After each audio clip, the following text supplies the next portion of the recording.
It didn't run, it didn't panic, it didn't look confused. It walked away calmly, deliberately, as if it had made a decision long before anyone noticed. Thousands of penguins were moving in one direction, toward food, toward survival, toward life, but one of them stopped. And then it turned around, not toward danger, not toward chaos, not toward conflict, toward emptiness, toward the mountains, toward nothing.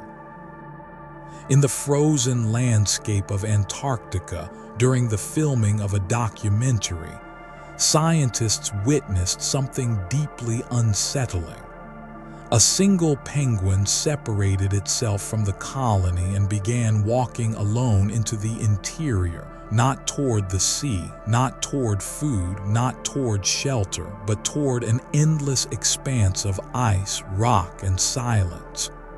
No prey, no water, no shelter, no return. Just a long, silent march into a place where nothing lives. Experts on site confirmed the truth. This wasn't a detour. It wasn't exploration. It wasn't curiosity. The terrain ahead offered no survival path, no resources, no possibility of life, only distance, cold, and inevitability.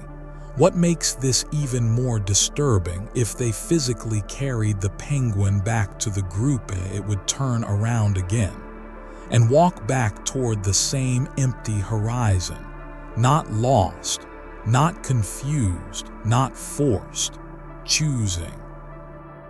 Biology labels this behavior as disorientation, a malfunction in navigation instincts. But psychology offers something far more unsettling. Sigmund Freud once proposed that the human mind is driven by two opposing forces. One is the life drive, the instinct to survive, connect, reproduce, grow, and continue. The need for meaning, the need for belonging, the need to exist. And the other, the death drive, not a desire for pain, not a craving for destruction, but a pull toward silence, toward stillness, toward rest, toward the absence of tension. Freud believed that every living being carries an unconscious urge to return to a state before struggle, before hunger, fear, survival, and effort, back to a place of nothingness. Not dramatic death, not chaos, but quiet, stillness, release.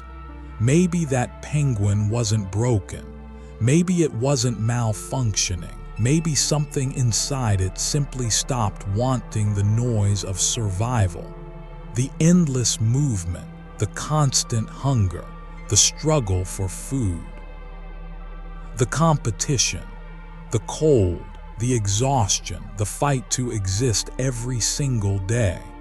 And maybe, just maybe, the silence of the mountains felt more peaceful than the chaos of living.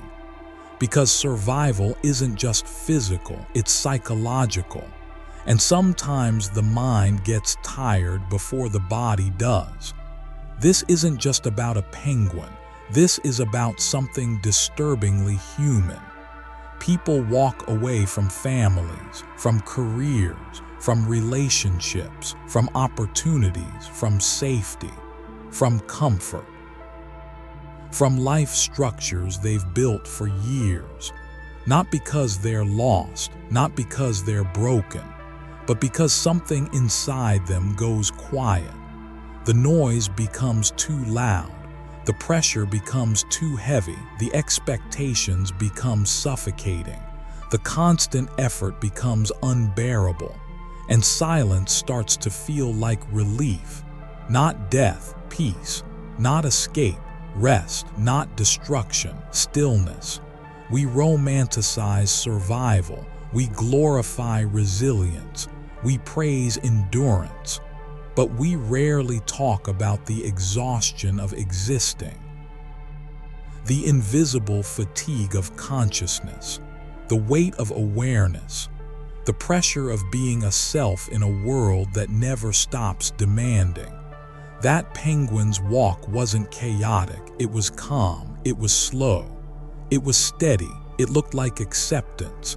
And that's what makes it terrifying, because the most dangerous moments aren't loud, they aren't violent, they aren't emotional, they're quiet, they're calm.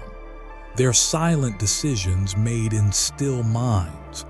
Sometimes the most haunting journey isn't toward danger, it's toward silence.